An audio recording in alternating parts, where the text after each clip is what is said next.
The king of BKB is here. How you doing tonight, Smash LT Nelson? Hey, what's up, bro? I'm good, man. Good. Super happy. Had a good, nice win. Didn't get too many blemishes or anything, bruises or marks. So I'm super blessed.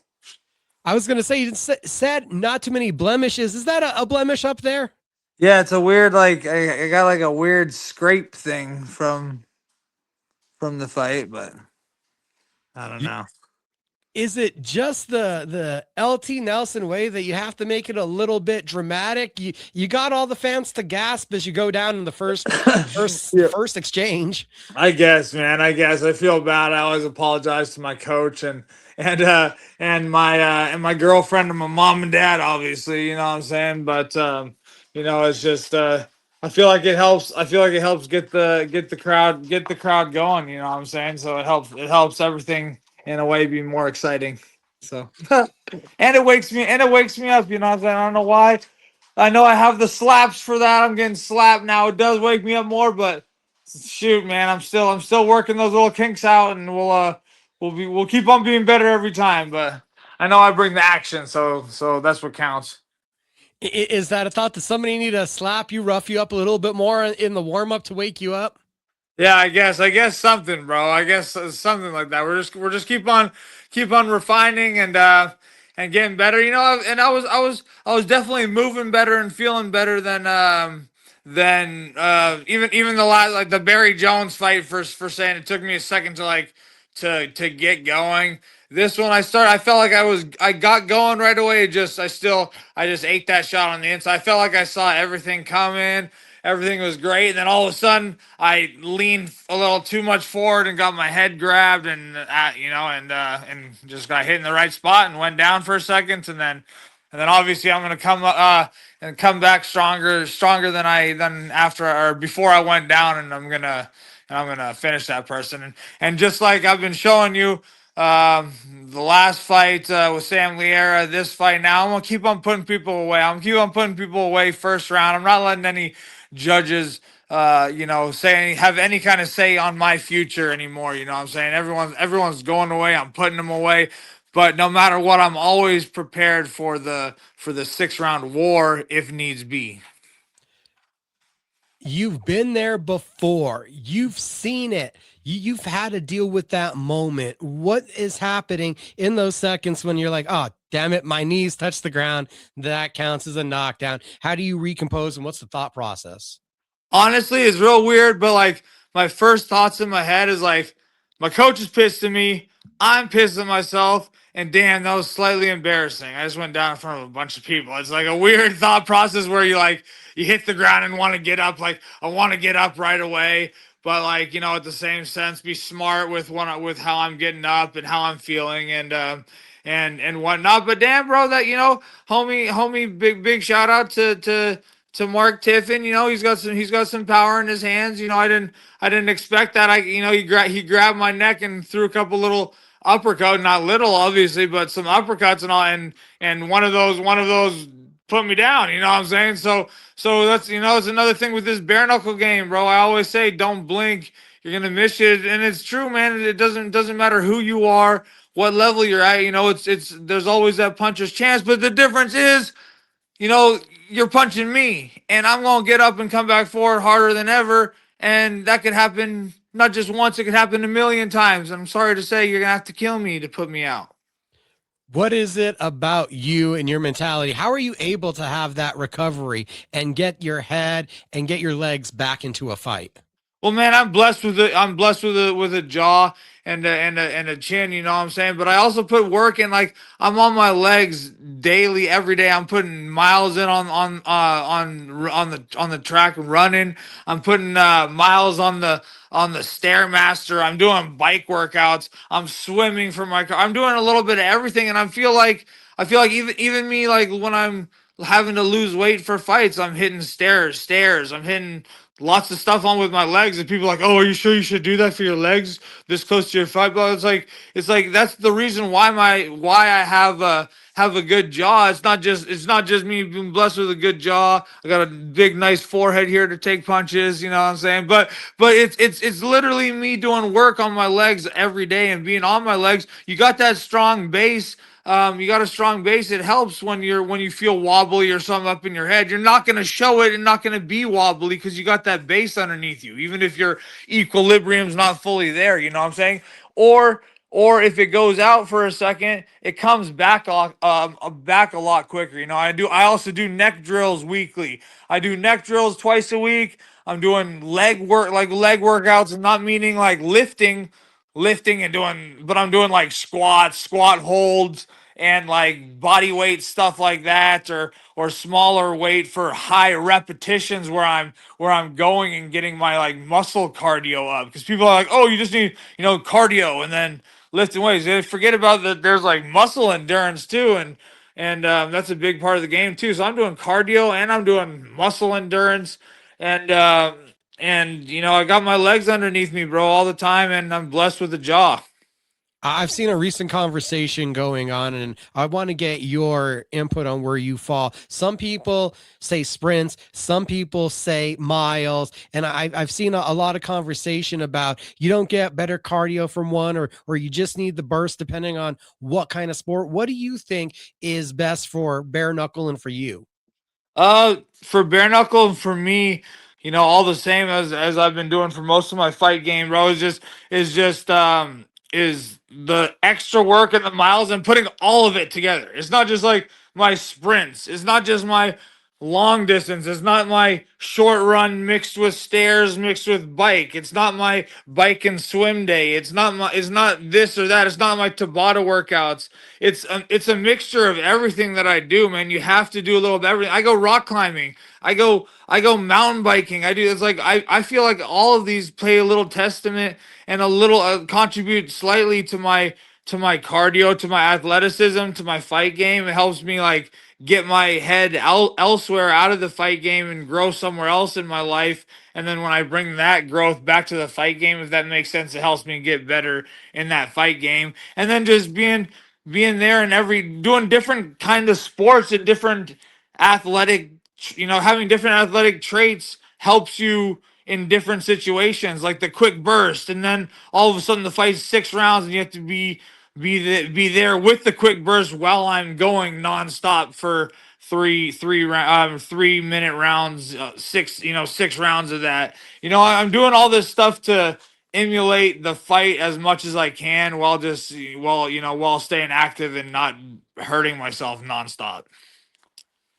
You got knocked down, you recover, you get your head back into the fight. Did you expect going in that your left hook was going to be as pivotal to your offense as it was? Man, I train everything. I love my right hand. I love that. I love smashing people with that thing. But man, my left, my right, I'm dangerous everywhere, man. Leo Perucci, Forza Combat Sports. We've been just upgrading my game and not changing it, but upgrading it, making it better, making it stronger. We do crazy different drills where I have to sit down in a chair and throw combos on the pads nonstop and power shots nonstop while I'm having both my feet on the ground and staying like square with my hips, but still rotating with my core and stuff. You know what I'm saying?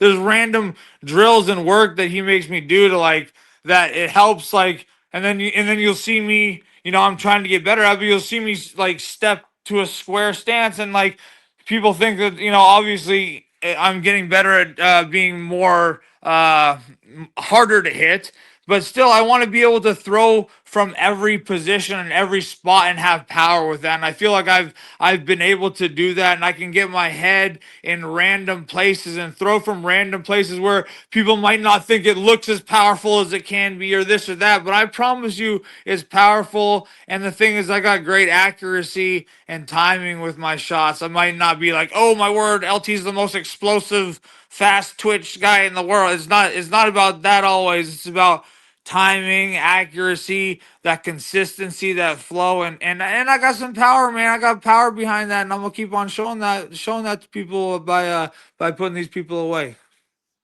And you showed that. Did you kind of know that you had Mark pretty well hurt after that first knockdown? Yeah, 100%. After that first knockdown, he got yeah.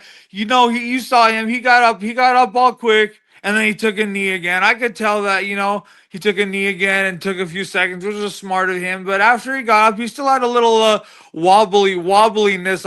I personally saw in his legs, and and the problem with him is, he's a little bit tougher than I think he thinks should be in that sense. And he showed that a little with wobbly legs and then steps forward at me. You know what I'm saying? That might not be the smartest idea, especially with someone like me. Especially after you just dropped me. I'm about to kill you now. There was a point where there was a narrative about you being a slow starter, that Smash needed the championship rounds to be able to get the job done. Was that narrative at any way influential into this emphasis that you've putting into getting guys out of there in this efficient manner now? Man, it's not even influential, but I just love it because now people are going to be double scared, bro. People better watch out because I'm ready to go to war. I'm ready to go 6 rounds, and people have seen me go 6 rounds, and every round I'm getting stronger. I'm going harder. I'm going to kill even more, and people should be scared because now I'm starting quicker, and people are going to get hurt at the start. You're going to get hurt round 1, 2, 3, 4, 5, 6, however many rounds it takes, and my output's going to keep on going up. My power is going to stay there. I'm sorry, it's going to be the craziest fight of your life, or you're going to get put out. That's how it's going to be.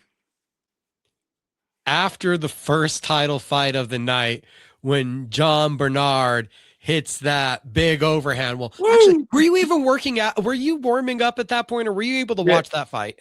So I was warming up, but also there was there was no one else in really back there anymore. But my coach was back there. My other friend from England that was in my corner was there. Shout out to Tom Curran. I'm not Tom Curran, to Thomas McFadden. Sorry, I was just talking to my other friend Tom Curran. But shout out to Thomas McFadden from Coventry, England. He's the man and his family and stuff.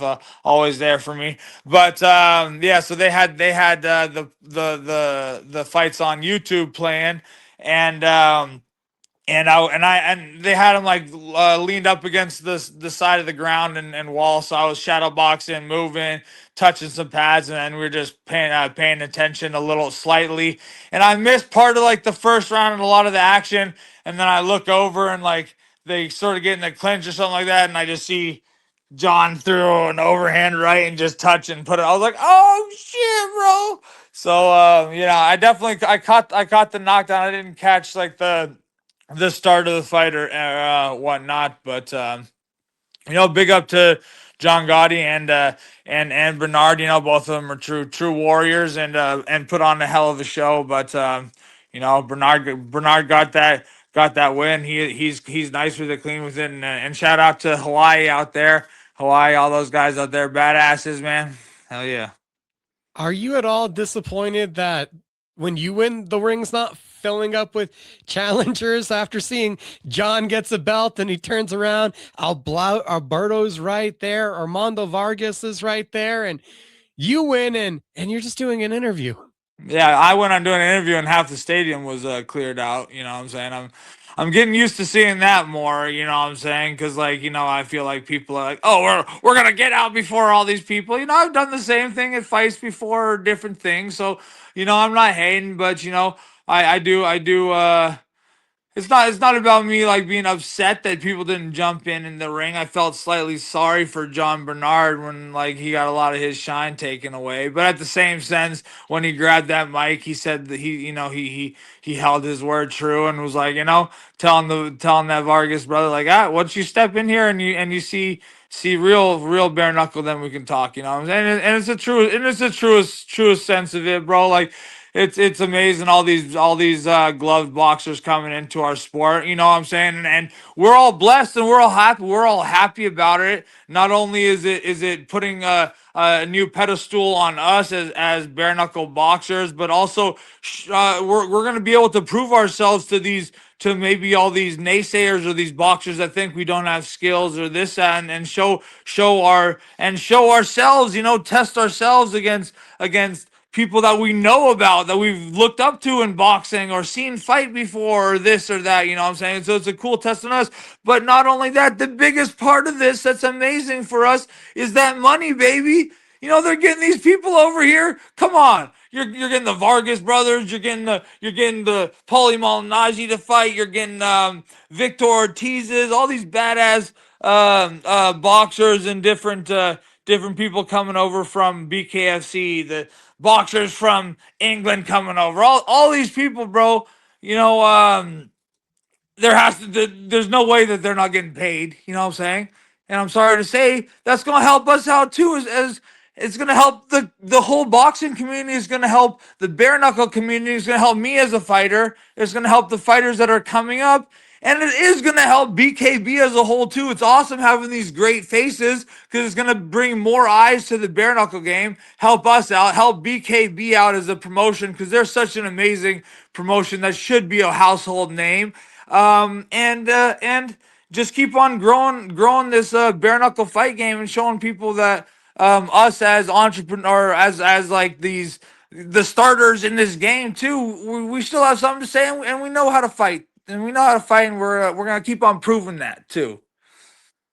When you look at the boxers being added, a name that I'll throw in there that I wonder if intrigues you, I believe Alfredo Angulo, Oh yeah, former yeah, glove world champion, can get into your weight class. yeah. I think that's actually one of them that yeah. Most of the other ones, most of the other guys are smaller, huh?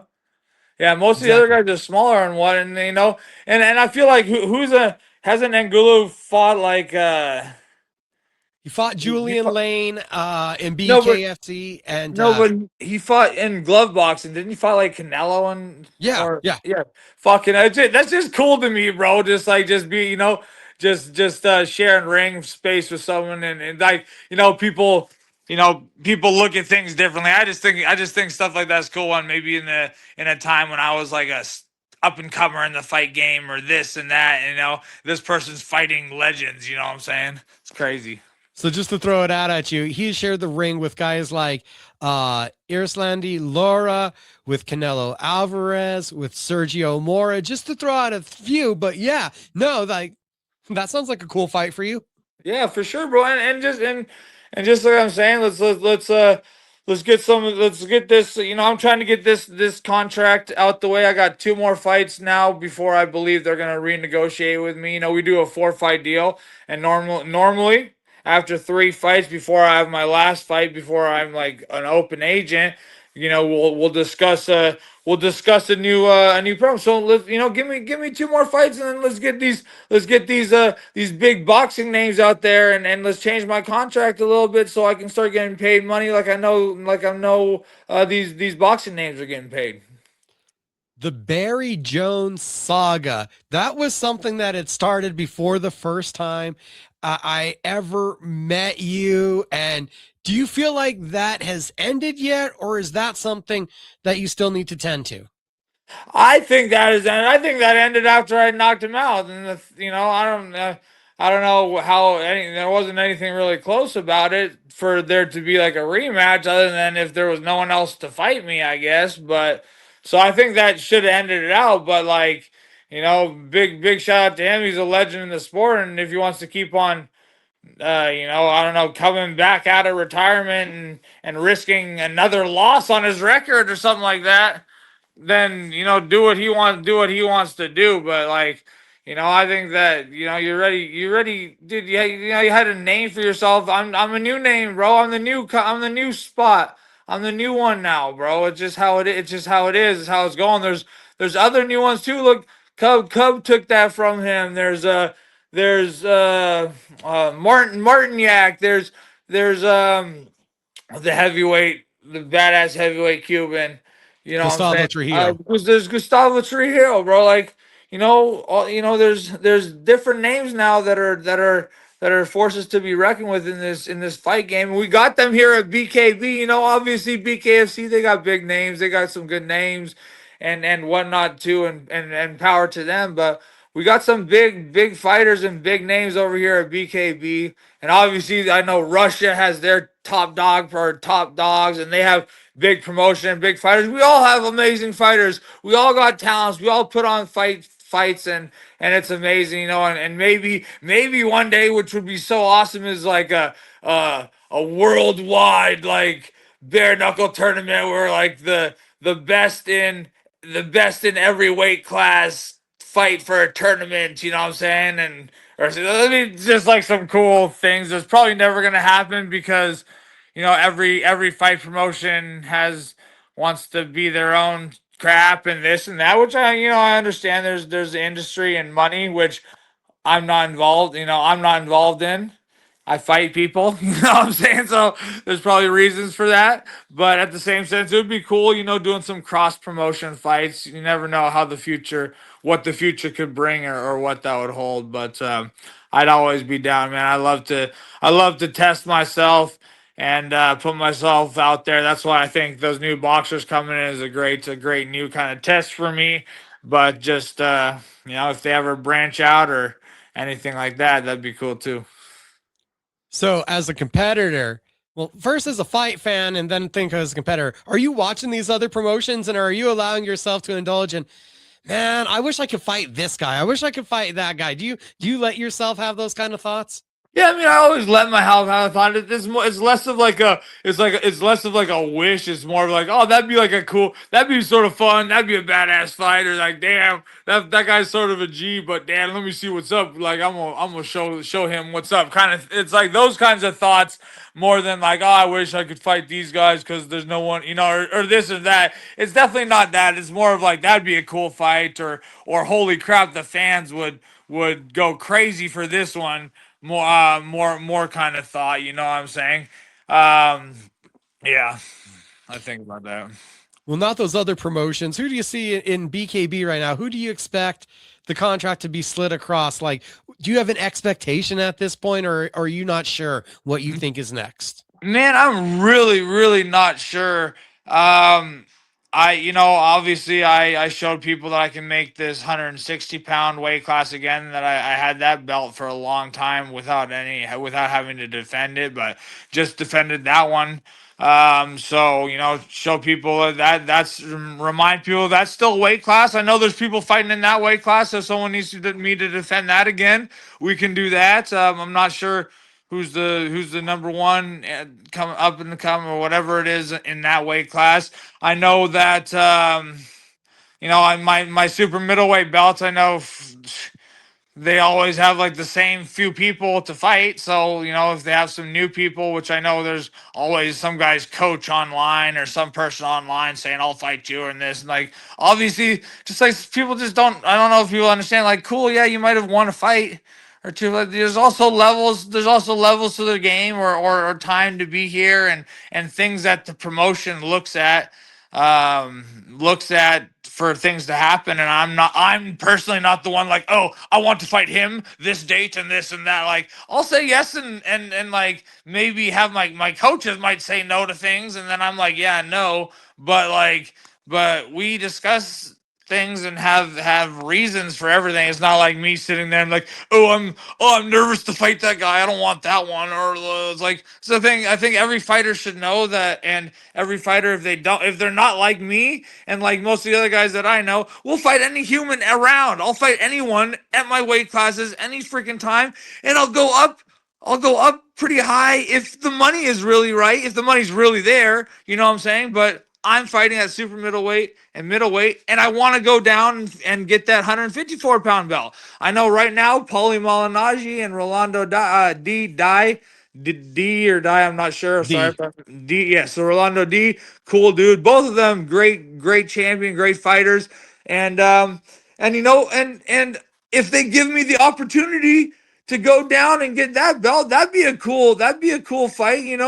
We'll see but obviously they're about to fight in this coming month, and then we'll see how long that takes for them to recover. I never know about how long it takes for people to recover. I'll fight next week again. Look, my hands are ready. Everything's ready. You know what I'm saying? I heal quick, but um, But so I'm always down for that fight in the future if I'm able to, if the promotion gives me the opportunity, even if they give me the opportunity to get the belt, and then after I win the 154-pound belt, open it back up for everyone and go back to my weight class, is more of just like a show myself that I can do it, and show like some people that might not believe I can, show people I can do that as well, and then go back to my super middleweight and middleweight if the promotion doesn't want me to have three, you know what I'm saying?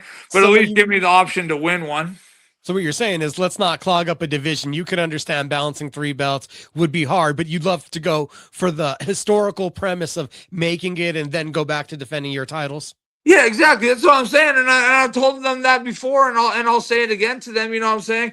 That like I would just I just would I personally would be honored and think it would be a cool spot in history for myself and the bare knuckle world if I won that, and I will win that third belt when they give me the opportunity to, and then I'm gonna, if they need me to, I will release that belt that I just won right after I win it and go back to my super middleweight and middleweight, because I much rather would be I would rather not cut weight. You know what I'm saying? I don't like cutting much weight, and I don't have to cut a lot of weight to get to 54, but it's still more than I like to do. So I would rather fight at super middleweight and middleweight. But if they allow me to get that 54-pound belt, awesome, I'll go get it. You know what I'm saying? And then if they want me to stick with it and keep all three, then I'll do that as well.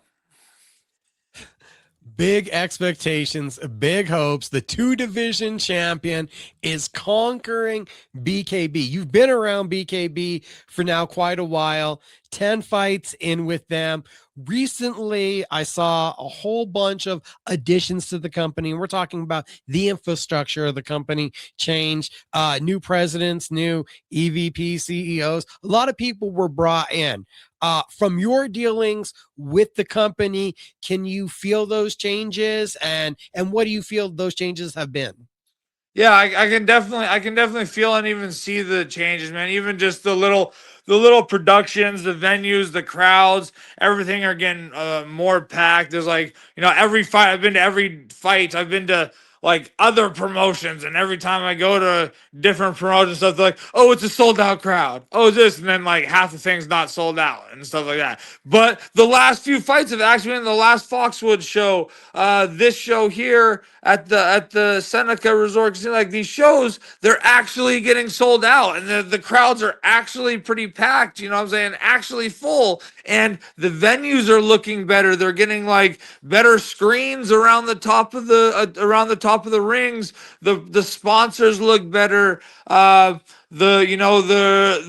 clothes designs are getting better. The hotels we're staying at are nicer and have better rooms and higher class hotels. So like these are all little things that maybe not everyone sees, but I definitely seen it because I've been here since the start, since I fought in Biloxi and BYB10 back in the day, man. And we were, it was different. It was different back then, and it's cool to see the growth. And and I love BKB, bro, and I'm gonna stick with this company as long as they can keep on going up in my contracts. Like I believe that I deserve, and that I put on shows for the crowd, and I'm gonna keep on doing that, and I'm gonna keep on being face of this promotion. They just need to keep on upping that money, like I know they can now. What has been the key? Two divisions, looking at three divisions. What has been the key in a sport that is brand new to being able to stay on top, to staying ahead of this curve because it's constantly evolving? Not letting yourself think that you're all the all that shit, if that makes sense. Like always know that you can be better, and you have to try to be better. I have, like, every time I'm unhappy about something in my fight. I could have done this better. I don't care how quick I knock someone out. I got dropped. There's improvements in that. There's improvements in maybe things up to the fight. There's improvements on things that maybe the way I ate. There's little things that I can always do and get better, and all those little things give me more motivation to be better for myself for my next fight, and just the just the knowledge that I am on top right now. I'm making myself have that drive by wanting to stay here, wanting to make a better life for myself and my family, wanting to show people that, I didn't just make it here and it was like, oh, a fluke. I'm showing people that I deserve to be here. I'm cementing my legacy, and I truly believe that I'm pound for pound number one, and I am the best in the world. And I'm not trying to like run my mouth talking crap. I'm gonna do it by proving it in the ring, proving it in the Trigon every time I step up there and putting a show out there, and then going back to the drawing board and going, doesn't matter who I beat or who or what belts I win. I'm getting back to the gym and working just as hard as before, working on those same things that I needed to work on in the last fight, and trying to improve every day. And as soon as people think they're all that and have no space for improvement, that's when there's no growth there anymore. You have to build and have that drive for yourself, whatever it comes from. If it's from your family, if it's from a kid that you're trying to have a better life for, if it's for me to help my mom and dad have a better life, it's for me to help my new girlfriend. I want to have a family with her, and I want to be able to be the best I can be for that. You know what I'm saying? The only way I can do that is by putting myself and pushing myself harder and harder every day, so when I go out there and fight, I am the best I can be. Smash LT Nelson. He keeps pushing himself. He keeps trying to be better. First time I met him, he was talking about, I didn't fight. I went on vacation outdoors. We know that outdoors nature, it's huge for you. When did that start to connect with you? Why is that always it seems like from social media, always seems to be a symbol of peace for you getting outdoors? Man, it's just not only a place that I can go find peace, but it's a place where I can find things that are extreme, like downhill biking, jumping off of cliffs, skiing. I can find that thrill that I love in fighting while enjoying nature and just being outside. I also go get amazing workouts out in the sun, bro. Get a suntan while I'm smashing.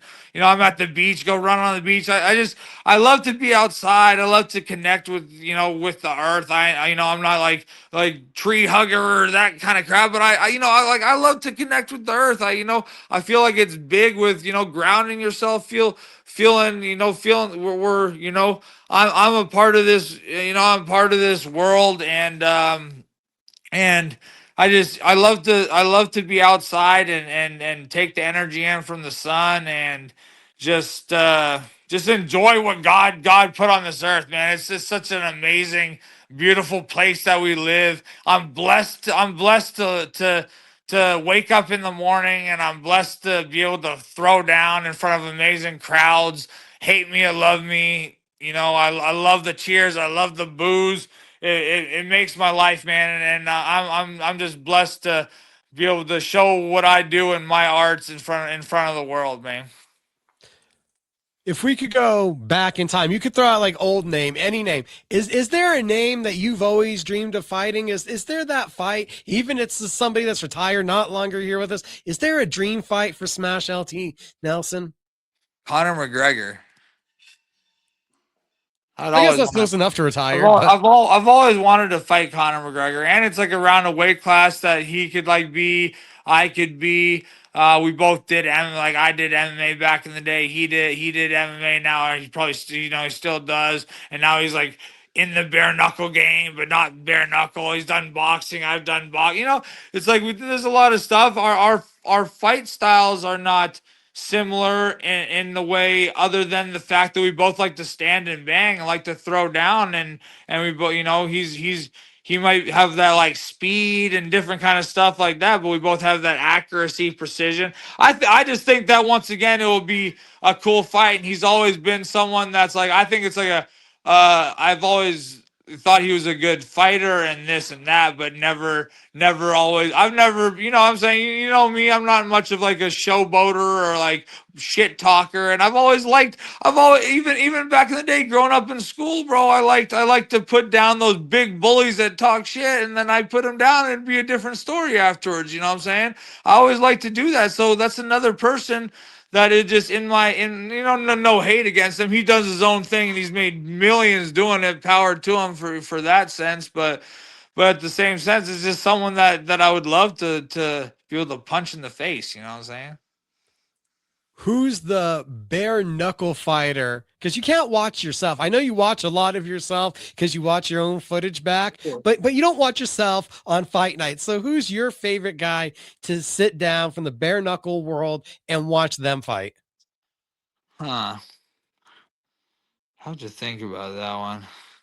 Ah, I stooped him. See, we got a good one there. We're giving him a minute. Yeah, it's A lot of good guys there right now in no, BKB. there's a lot of good guys in BKB, and actually I've watched some dudes out in Russia that I don't even know their names, and there's some like I've watched some of those like Mad Dog fights out there. I think it's called, and dude, there's some like just random guys on like the up and card coming card, and they're wearing like sweatpants and like flat top shoes, just like like Converse kind of shoes and like sweatpants, and just like the having the craziest wars ever, but like have sick ass boxing and like clean movement and just from like a nothing gym, just like fighting with his like friend in the corner, and it's like damn, bro, what happens if this guy had like adequate training and it's like a slightly scary. So like maybe people.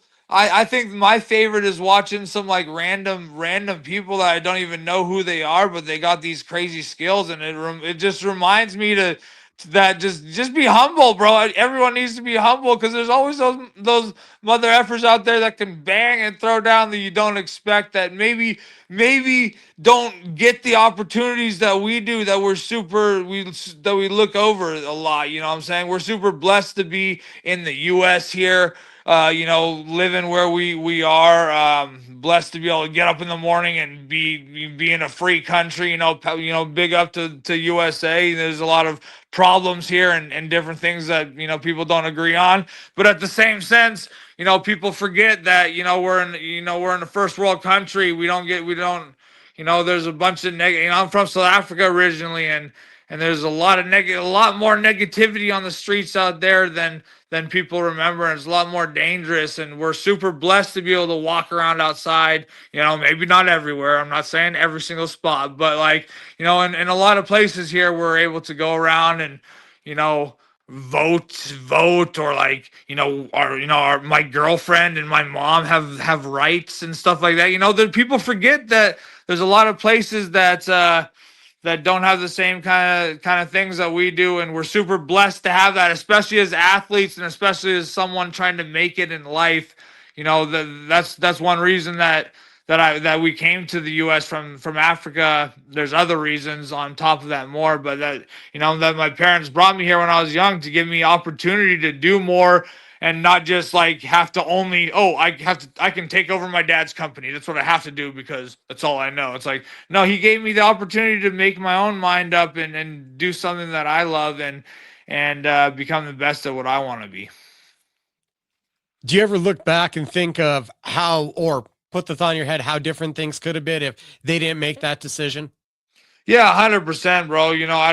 I don't even know if I would be in the United States if that was the case. I might be, working on agriculture somewhere with my dad, but that is amazing agriculture product that would save world hunger if people used it more and opened their eyes more to it. So big up to Yield Plus. Check it out, www.yieldplus.com, if you're into anything, and that it can help any product from grass, your home grass, to fruit, to vegetables, to flowers, to even marijuana, if that's what you're into. You know what I'm saying? It's one of the best products around. And I hope that more people can open their eyes to it and see it as well, and it will and help, and hopefully it can help the world as well. You know what I'm saying? I think that's all we need to all be about, that just all trying to help each other more, and also just be better people, bro. Just have to put that out there 100%, and I think I'm in a good spot to be able to to showcase being being better people, just trying to be a good person. You don't have to be all stuck up or a certain type of way because of where you are always. Just we're all people. We all we all live on this earth. We can help each other out and be good people. Your parents made a lot of sacrifices. That's obviously a long way to move from South Africa to, is Oklahoma where you've always been, or? No, we were in Colorado first. Amazing. But we were in California for a short time, and then Colorado, and then from there, I moved out to Oklahoma. My parents live actually in Italy, and they go back to South Africa to see my grandma nonstop, and they have property out there. But they're back and forth between Italy and South Africa. They just always come and visit me, or and they do their medical stuff out here in Oklahoma, and so they come out here to do some of their medical stuff, and then they go back out there, or they come out for my fights. So it's pretty cool. Wow. Yeah. So that was a lot of sacrifice. So seeing that strength, like I said, to come all the way from South Africa, how did that kind of affect you? What did that impart on you growing up? Man, they've always just taught me to, like, no matter where you've come from, no matter, what you've gone through, what you've been through, where you are right now, you can always, make those sacrifices and work harder, and no matter how negative your time has been in the situation, it's all about how you are in your head and how you proceed in the future. It's not about holding on to those negative times or those bad times in your life, or those times where I was making bad decisions, or those times where this was hard, or this. I move forward, and I've always been taught to move forward in my life, and my parents have shown me that through giving me an amazing life, even when they were going through hard, terrible times in their life. I didn't have to suffer because they pushed through those times and made it so that I can see that no matter what, there's it sounds cliche, but there's greener grasses on the other side. For some people it might not come right away. For others, it might come in a snap. Others, it might take a year or two, but then, or 3 or 4. But once you keep on working hard and you put that time in, and those greener grasses show up, everything is so much more worth it, and really worth it in time, and you see all those blessings come true. And it Smash does. Things LT. don't always happen when the people have to remember. Things don't always happen exactly when you want them to. So prayer, all that stuff. I pray to the Lord all the time. I pray for things all the time, and they don't happen right away. But then later on, something comes. It's like, oh, whoa! I remember saying for that. It maybe didn't happen as soon as I wanted it to, but it did happen, and it happens when it needs to, for like the real reasons. Pound for pound, #1 in bare knuckle boxing, according to BoxRec, according to BKB, 2 Police Gazette diamond gold belts to prove it. So Smash LT Nelson, congratulations on the continued success. Thank you, brother. I appreciate you very much, and it was good to talk to you, man. Good to be on the show. It was great to talk to you, and we'll catch up again soon. Much love, brother. You have a good night. You as well, man. He gets knocked down, but he truly does always keep coming back at you. Smash LT Nelson. I literally can't wait to see. I mean, he makes a great argument. Paulie Malignaggi, Rolando D winner. Imagine if they give him that fight, and then Smash gets an opportunity for history. He gets an opportunity to get that 3rd world title. And at that point, if D has beat Malignaggi, he's a made man and a superstar. If Malignaggi has beaten D, he is now a crossover world champion. The implications and what there is to gain from Smash from that kind of a victory, and what it does for his